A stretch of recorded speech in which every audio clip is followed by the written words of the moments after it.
I just want to begin by saying that this is a simulated fictional role play.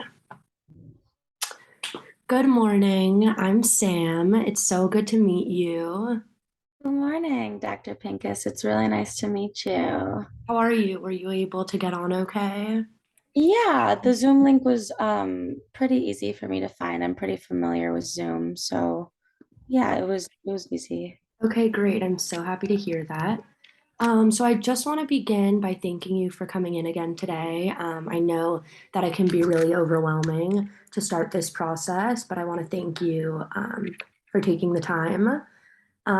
So I know that you were able to fill out your intake form, which I really appreciate. That helps me just get a rough idea of who you are, why you're here today. So today is going to be just getting to know you, you getting to know me, being able to ask me any questions you have about me, and just understanding why you're here and how I can help you. Does that sound good? Yeah, that sounds really good.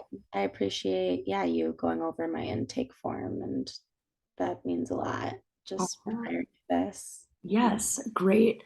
So again, my name is Sam, Dr. Sam.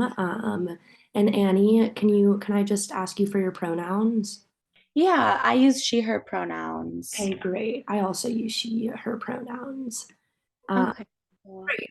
So everything we're going to do today, I just want to make sure you're comfortable. So feel free to stop me at any time.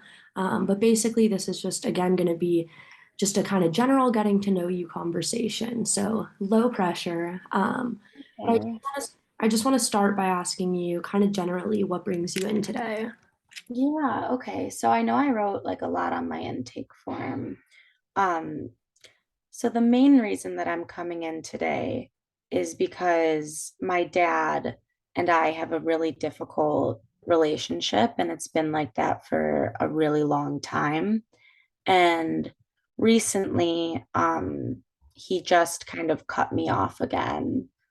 And yeah, we're back to kind of having like no relationship whatsoever. And I I really like just struggle with this relationship with my dad. And it all started kind of because um, I did 2 years in college and then I kind of dropped out and then he cut me off.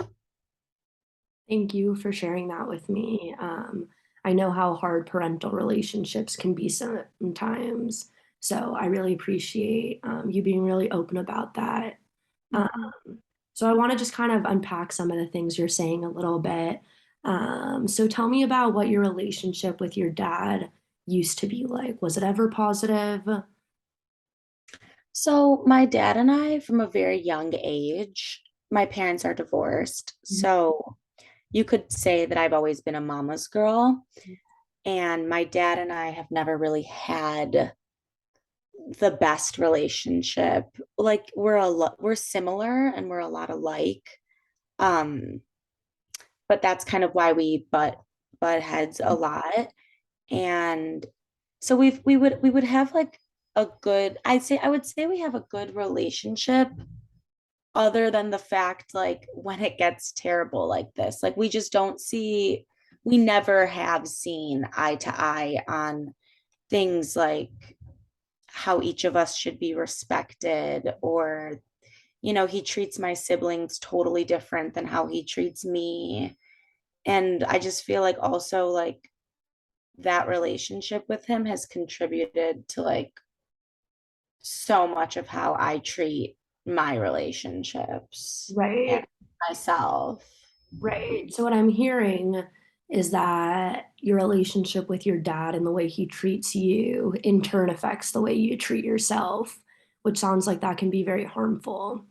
Yeah, I definitely would say like that's probably why like I'm so not confident and I'm like so anxious all the time and very just self-conscious about myself and talking to other people and making friends and even going into work. And I mean that's also a reason why I dropped out of college too, is because the pressures were just too much Of course. on myself. Of course. So you mentioned that there's been this kind of competition between the way he treats you and your other siblings. Can you tell me a little bit more about that and how that has impacted you? Yeah, absolutely. So I have a sister and a brother, and my brother and I have never been close, and it's not really a relationship that impacts me. I'm not like upset about it or whatever, but my sister and I are really close, and she's older than me. And I just feel like he has always treated her like she's perfect and like she's a lot more sensitive than I am. And like she just like they think she does no wrong. Like they think that she's a perfect person, like perfect child. And my dad is constantly kind of just like comparing us with, she finished college and I didn't. And so yeah, I mean, I love my sister with my whole heart, but it kind of like creates this divide a little bit. Like, and obviously it's not her fault, but Right. So it sounds like, from what I'm hearing, that, there's almost this divide because of your relationship with your dad that is then affecting your relationship with your sister. yeah. And also like how it makes me feel about myself. Like I feel so terrible about myself all the time. Right. So let's dive into that a little more. Can you tell me about these terrible feelings? When do they arise? What do they feel like? Yeah. So I would say that these terrible feelings probably come from, a lot about my appearance and how I've been treated like in college for say. Like I went to Michigan State and I just felt like I was never as pretty as any of the girls. And so like when I'm at work, it really affects like how I interact with customers, especially because I work in retail and I feel like all these gorgeous girls are always walking in my store and I feel like there's so much like I feel like the weight difference and like I am just so self-conscious about whatever I look like that it's impacting how I make friends, how I do anything. So basically whenever I go anywhere, like I'm constantly having these like thoughts in the back of my head like is everyone looking at me? Like what do I look like? And Course. And it so sounds it happens like daily. right. And that can be really overwhelming to have these thoughts that never go away. As hard as, we can try to push them away when they're there, it's really hard to shut those voices off. Yeah, it is really hard. And I mean, like, I do have people like I can talk to, but I feel like a burden. Right. And that's a really normal feeling when it comes to, these big, overwhelming feelings and these voices we can't shut off in our head, feeling feeling like that makes a lot of sense. But you did mention that you do have people in your life. Can you tell me a little bit about who those people are for you and what their relationship with you means? Yeah, and also I'm sorry if you hear my dog barking in the background. So some of my like strong relationships, I would definitely say that I'm really lucky to have a really, really strong relationship with my mom and my sister, even though the whole dad getting in the way like kind of creates annoyance. But my mom and my sister, I would say like I go to for anything. And my mom and I are like best friends. So I'm really lucky in that sense. And I do have two girlfriends, like friends who I can count on. Yeah, they're they're really nice people. So that's great. So it does sound like you have a really good support system, which is really important, especially when you're dealing, with these big feelings that can be really hard to describe. Tell me a little bit more, if you're comfortable, about the relationship between your parents and how that's affected you. Oh yeah. So they divorced when I was a lot younger, I would say like 6 years old. And I think maybe that's the stem of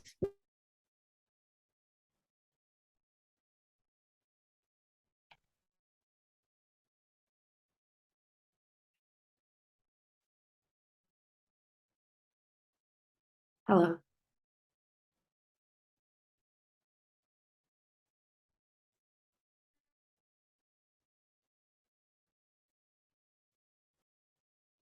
Hello.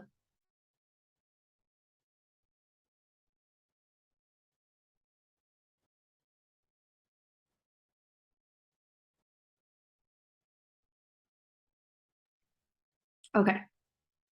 Okay. Okay. Back. Great. Um, so I said that the divorce was really, really hard on me. And it like really impacted like making friends and kind of just like creating this anxiousness in me. But like my mom and dad relationship, like they since they got divorced, like they don't get along at all. They really don't, see eye to eye, especially like when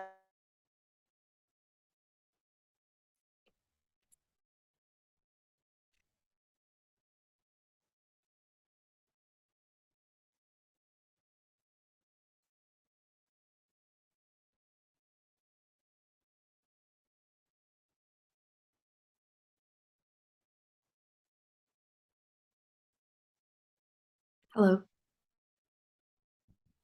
hello? Okay. Now I hear you. I'm sorry. I'm sorry. The last Um, thing I heard you say was that they don't really see eye to eye on things. yeah, they don't get along at all anymore. And I don't know if they ever did, but they don't get along at all. And yeah, they just don't like each other at all, especially when, like, my mom really doesn't like it when him and I get into arguments. But I guess, like, now that he cut me off, Right. I guess that won't be happening anytime soon. So let's dive into that a little bit more. So you've mentioned that your dad has cut you off. What has that looked like? So when he cuts me off, it is like a big, it's like he's like threatening me with like money and saying, like, I won't support you anymore. And basically just like feeding into this manipulation relationship where it's like like once he cuts me off, then he like overdoes it with my sister and my brother to try to get back at me. And so it's like lack of support, also like financial stability because I'm still like living at home right now with my mom. And um that puts a lot of pressure on me because I mean, I'm only working in retail and like I don't love that at all. Like it's just a side hustle. And especially with only an associate's degree, like I'm kind of concerned about like my financial situation and abilities. Like I would like to move out. Like there are things I want to do, just like I don't feel one good enough or like I have the resources, I guess. I don't know. So you bring up some really important and really good points about, what this lack of support rationally does and how that makes you feel. And, you talked about both the financial and emotional support, and it's really important to think about how both of those are important and how they go together. So thank you very much for sharing that with me. Yeah, of course. Um, you mentioned a bit about your job in retail. I want to hear a little bit more about that. Can you tell me a little bit more about work, how long you've been there, what it's like, what your responsibilities include? Yeah, so I've been there for 3 months and like I'm a person who just works on the floor and helps customers and like greets them. And I guess you could say I really don't enjoy it. Um, it puts a lot of pressure and anxiety on me because approaching these strangers, especially like really, well put together ones and people who look like they're so just like pretty, I just get so anxious. And it's just a stressful job because the hours are pretty long. And even though like I'm not really in school or anything, I just feel like it's not what I'm passionate about. And it's like I'm not even making money or doing anything that I like. Right. And my sister and brother live out of town. And some of my girlfriends do too. So, like, I feel just like really lonely. And I'd like to make friends, but I just like think it's really hard. Right. Right. So what I'm hearing is that, you have this drive in you to do more, to meet more people, to put yourself out there, but naturally and without some of the resources that you've mentioned, it can be really hard to do that. Hmm. Tell me about a little bit more about work, how your coworkers are, interactions with your boss, anything like that.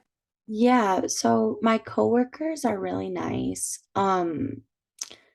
They also kind of make me a little anxious because one of them is like really outgoing and like really, really nice. And like I'm someone who's kind of more reserved and shy and, assertive as opposed to like someone who's kind of silly, goofy.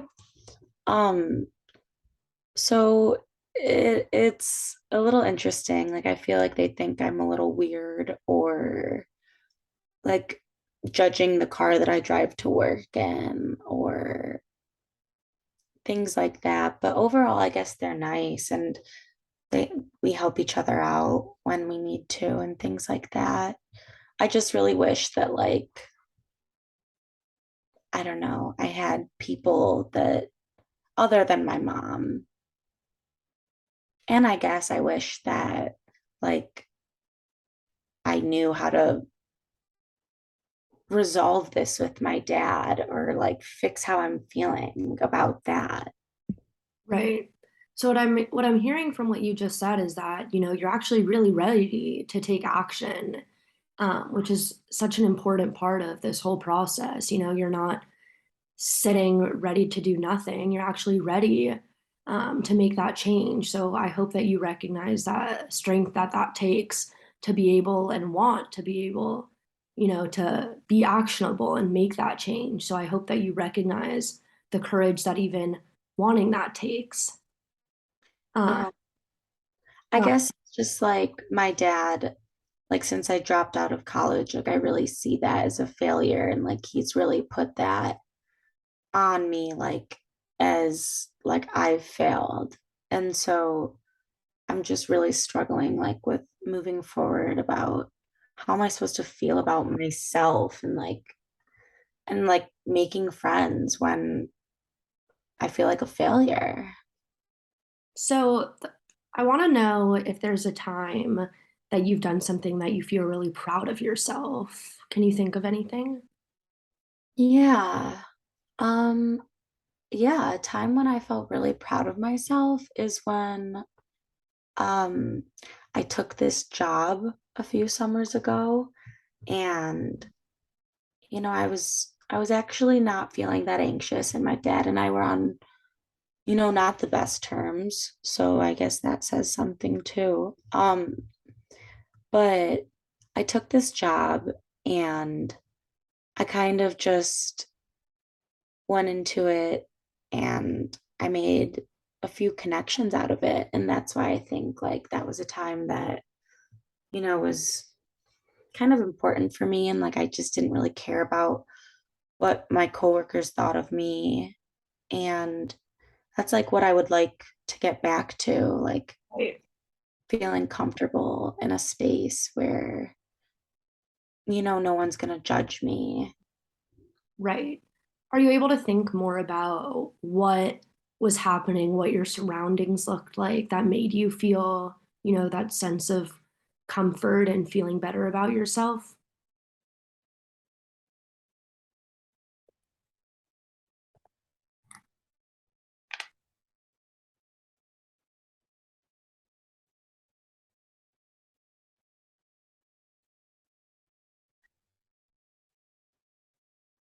Hello?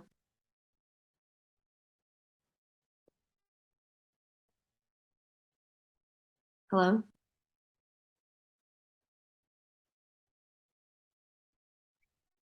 Okay. I'm so sorry. I have no idea what's happening or No, like why that's. it's the Zoom era. Yeah, it can be really tricky. Like, Tricky. honestly, it's never happened to me, but like, thank you for not blaming me. Course. So just to repeat my question, I was asking about if you can identify anything. Can you hear me?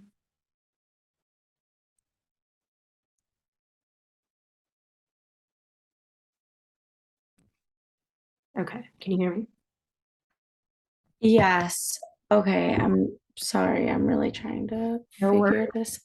No worries. Okay, can you hear me? Okay, I can hear you. Okay.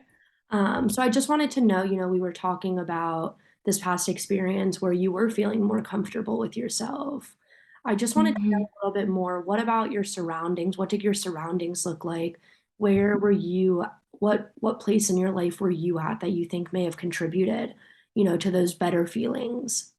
Yeah, I think you know, I think I was at a place where like I wasn't drinking so much and I was like really communicating a lot with my mom and also my friends because like now that they've moved, I feel like it's such a burden to take care of me. Like now I don't rely on them as much anymore, but like I used to, and like they used to totally just be there for me. And like it was reciprocated too. It just like I feel like I was okay with relying on them back then, and now I feel like a burden and like a failure.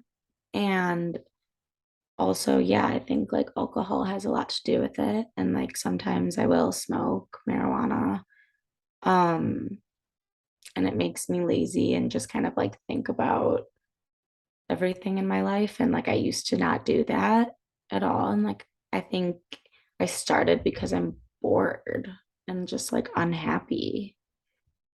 So right. So I'm hearing a lot of really important things you just said. The first thing that I want to kind of dive a little deeper into is kind of this reciprocal relationship you just brought up. So I heard you say that although you feel like you rely on your friends, that those relationships are also reciprocal. Can you tell me a little bit more about what that means and what that kind of reciprocal relationship with your friends look like? Yeah. So it looks like calling each other up and just like really being kind to one another and saying like, are you in a space right now to hear this? And like if I say yes, then she can tell me some issues that's going on in her life and I can help her with that and like put aside my problems and like help her. And then like in a time of need when I need her, like she could put aside her feelings too and really just like support and be there for me. Something really great I just heard you say is asking, if someone is in the space to be able to hear your problems. I think that's a really mature outlook, being aware of that the people around us have their own things going on, but also remembering that it's okay to say yes and also to say no for yourself, when we aren't able to provide that assistance to people. And I think that, as you've mentioned, like that takes just as much maturity and ability to be able to say and recognize that you aren't in a space where you're able to deal with that. So I want to really commend you on knowing how to do that and being able to do that. Yeah, thank you so much. I mean, it's hard because like I have a lot going on in my life, so like I don't necessarily always think to like say that, but like it is something that like we do. So I really like and appreciate when we do that. And also like I'm really lucky that my mom is like there for me in really hard times too. Right. So it definitely sounds like you have some really important relationships that are healthy. And Yeah. I think it's important to remember when obviously your relationship with your dad is strained at this time to also not lose focus of the relationships in your life that do pick you up and do make you feel all those good, loved things that you do deserve to feel. So I think that's really important and something that I do feel that you know. Yeah, thank you. Yeah. So just to move a little bit, I want to go back to what you were saying before when you were describing why you were in a better place in your work a few years ago. You mentioned alcohol being something that has kind of changed over the years. Can you tell me just a little bit about your alcohol usage, why you use it, how frequently, and things like that? Yeah, so um I get off of work normally. I work like Monday, Friday, like 10 to like 8. And so like after work, I will usually like have like 3 glasses of wine. Not every night, but like kind of close to, I would say. And I just feel like it really helps me relax and like I get a little drunk and then that makes me feel, better about myself. And I like the way it makes me feel until the morning. And then I feel like absolute crap. Right. And I don't want to go to work. And then I'm thinking about my dad and how my self-esteem is just terrible. So like I think it helps me, but I also think it doesn't. Right. So it sounds like you're really aware of the effects and very in touch with yourself about how this alcohol usage may affect you. I want you to tell me a little bit more about what kind of happens before you go in for that first glass of wine and then what happens afterwards. Okay. So I guess like I'd usually come home from work, and then like I'll be stressed from that and like want to decompress and like want to feel like relaxed and better about myself. So I guess like what always happens is like reflection before, like I'm like constantly just like in my head and thinking about like just like I'm still at home and not in a job that I like and I miss my friends, my 2 friends. And so it's just like all of these things that just like pop up in my head that make me want to open a bottle of wine and, kind of drink the whole thing, not just like have a glass, but like I want a distraction. I want something to take these things off my mind. So, right. So, what I'm hearing is that, sometimes these feelings get too big and it can be really easy and accessible to turn to alcohol as a coping mechanism. Yeah, So, exactly. so tell me a little bit more about what happens when you wake up in the morning, with that hangover, not feeling great. What does that look like and how does that make you feel? Yeah. So in the morning, it like makes it completely worse to go into work. Um, I feel like a mess and I feel like I already do struggle so much with self-esteem. I feel like the alcohol just makes it worse, like in the morning. And I guess it's kind of just like, oh, I won't feel like this later tonight when I get home from work because I'll have another glass. And like then I won't be thinking about this again. But I guess, like you said, like it doesn't make me feel good in the morning at all. Or like when the effects wear off, I'm just left feeling whatever, like the same still about all of my situations, about myself, my family. Right. So what I'm hearing is that it sounds like, you kind of use alcohol as a band-aid and it's really easy to use a lot of things as a band-aid. It's not curing it, it's not fixing it, but it's a temporary way to kind of suppress some of these things. Is that correct? Yeah, absolutely. That's completely what it is. So tell me a little bit more about, a time in your life where you didn't feel that need to come home and have that glass of wine. What did that look like? Okay, so I guess freshman year of college at Michigan State, I was in like a dorm room, and that was like a time that I really branched out and like made a lot of new friends. Like I had a friend group in my dorm, and I'm sorry, could you repeat your question? Yeah, just I'm just wanting to know a little bit more about a time where you were able to not use alcohol as a coping mechanism, uh, Okay. and a little bit more, maybe more directly about some other ways you've been able to cope with some of these big feelings. Okay. So yeah, like I really like going on walks, um, and exercising. Like when I wasn't in this kind of like drought and like or whatever, I don't even know.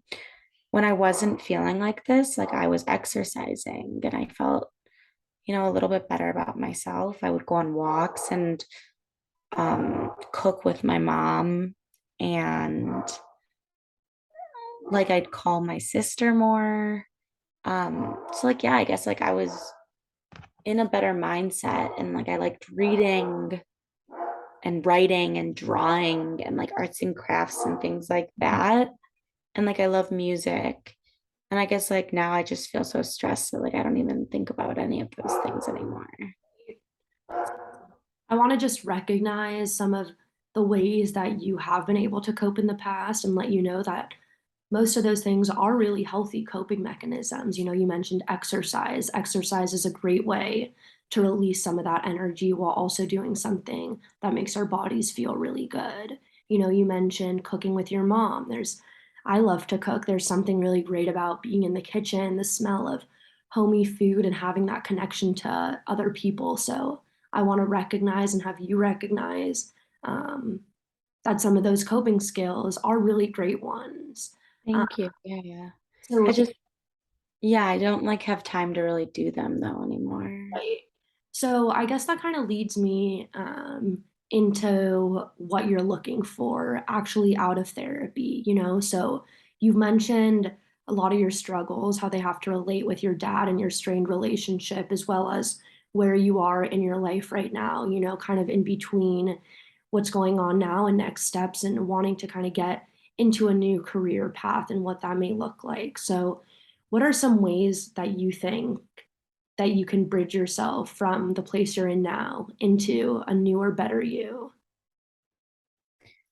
I mean, I've always like really wanted to be a kindergartner teacher. I love children, and like I want to get back to a place where like I could go back to college and like go to school for that. And like I guess what I'm seeking out of therapy is like how to get back to those. I mean, like I guess I could like just start walking again and like exercising, but I don't feel motivated to do that. So like I guess I could start small and see where it takes me, and just like keep working in retail until I make enough money to go back to college or something like that, maybe. Definitely. So I think something you just said that is really great is this idea of starting small, right? So I really understand that in these moments, everything just feels really big, right? You've described that these feelings just become too overwhelming, which can lead us to use unhealthy coping mechanisms like drinking alcohol. And when we find ourselves in these cycles, it can be really hard to get out of them. But Yeah. again, like you said, there's something really important and great about starting small. And it sounds like in your life, you have had really great coping mechanisms and this ability to rely on the people around you as support. So I want and hope that you are able to recognize that you actually, whether you realize it or not, you do have these coping mechanisms and you are aware of how to kindly treat your body and yourself. It's just a matter of getting back to the place where you have that motivation to do that. And I think that's really important to remember that these feelings are temporary and they don't have to last forever. Yeah, I guess I never thought about it that way, that like I used to not be like this. So like I could get back to that point eventually, like with a little help from like friends. I don't know. Definitely. Definitely. So, as you just mentioned, right, it's important to give yourself a break to recognize that you are stronger than you think and you do have these coping mechanisms, whether you realize it or not, and whether they're showing themselves right now. You actually do have the tools. It's just a matter of getting yourself to a place where you want to utilize them, right? Yeah, yeah, exactly. So, as we just kind of started to do, let's talk about some identifiable goals that you can work towards before our next session. So, you mentioned starting to walk a little more. I think that's really great. What Yeah. what other things do you think you can do for yourself to start prioritizing you before we move on to any of these bigger things? Um, I guess like when I get home from work, instead of like drinking alcohol, I could try to do like an arts and crafts or just like something like that. Like I could try writing in a journal maybe. Definitely. So, journaling is a really great resource. Have you had any experience journaling? Not really. I haven't journaled that much, but like I'm definitely open to trying anything. Definitely. So at the end of our session, I'm going to send you some resources that I think might really help you. One of them is going to be a link to a journal that actually provides you with certain prompts. I think it can be really overwhelming to just have this blank journal and need to just fill it with whatever, and Yeah. that can be really daunting to see a lot of empty pages and feel this kind of overwhelming sense of what do I fill it with. Yeah, like what am I supposed to say? Like that's so weird to me. Like what am I even supposed to say to a journal? Like where is it going? So I'm actually going to direct you to a journal that has some direct prompts of things that you can ask yourself and answer, which I think might be really beneficial for you to have some of those guiding questions. Does that sound like something you might be comfortable with? Yeah, I think that's something that I would actually really like because I agree. I think like a reason why I've never journaled is because like when I open it, I'm like, what am I supposed to say? Like I can't just write down all of my terrible things in life. Like I have no idea. Right. So again, yeah, so I think it can feel really overwhelming to kind of take these next steps, but I hope that throughout our conversation, you have a bit more of a sense of the ability that you have and these coping skills that you have and ways that you can slow down and slowly start to integrate those into your life. You mentioned earlier walking is something you really love. How is that something you can start to integrate back into your life? Yeah. I guess, yeah, I could start walking to work too and see how that makes me feel. Right. Yeah. I think That. Yeah, I think that's a really great identifiable goal. And even something that you can start by doing once a week and seeing how that makes you feel. And then if you view it as a positive thing, something that is helping you, then you can maybe increase that into more days of your week. Yeah, that's so right. But I I really, think yeah, I like that suggestion a lot. And I think it's important to remember that you don't have to do it all at once, right? It can feel really overwhelming to try and fix yourself in one day. And that's not how this works. It takes time and effort and trying things, and some things working and failing and trying new things again. But I want to applaud you and recognize that you have taken a really important first step today, which is getting onto this meeting with me. And I really appreciate how open and honest you've been throughout our conversation. Yeah, of course. I really appreciate you taking your time, to see me as a client. I know like clients are or therapists are like so busy, especially like with everything going on with like COVID and everything. So thank you so much for like taking the time to see me and like um I think like I would want to reschedule. So like we could just do that Definitely. a call or Right. something. Yes. I just want to tell you also that you've mentioned, feeling like some people in your life, you burden them, um, Mhm. and that you are not a burden to me, that I'm here to help you and support you, and that the things that we've talked about today are obviously very real. But I hope that if you're comfortable with continuing with our sessions, that together we can work on, creating some healthier habits and coping mechanisms to slowly build you back up into the person that you want to be. Yeah, I think that sounds really good because, like you said, like today I might not feel like a whole new changed woman or anything, but I would eventually like to get to the point where I can like start seeing a little progress here and a little progress there. Definitely. Do you have any questions for me before we wrap up our session today? Um, Let me think really quickly. Um, I guess not. No, but thank you so much, Sam. I want to thank you again for your openness and ability to be really honest about how you're feeling. I know that can be really hard and overwhelming, especially with someone new, but I'm really grateful that you found the time to take this step. And this is a really important and big first step. So I want to thank you for that and for taking the time out of your obviously very busy schedule to come and meet with me. Yeah, of course. Thank you. Thank you. So, yeah, I will definitely be in touch. I will send you an email after our session um, with some of the resources I spoke about, including a link to that journal, um, and also send you my calendar for you to let me know when a good time for our next session would be. Okay, absolutely. I appreciate that. And again, if anything comes up before we meet next time, you have my phone number where you can reach me at any time.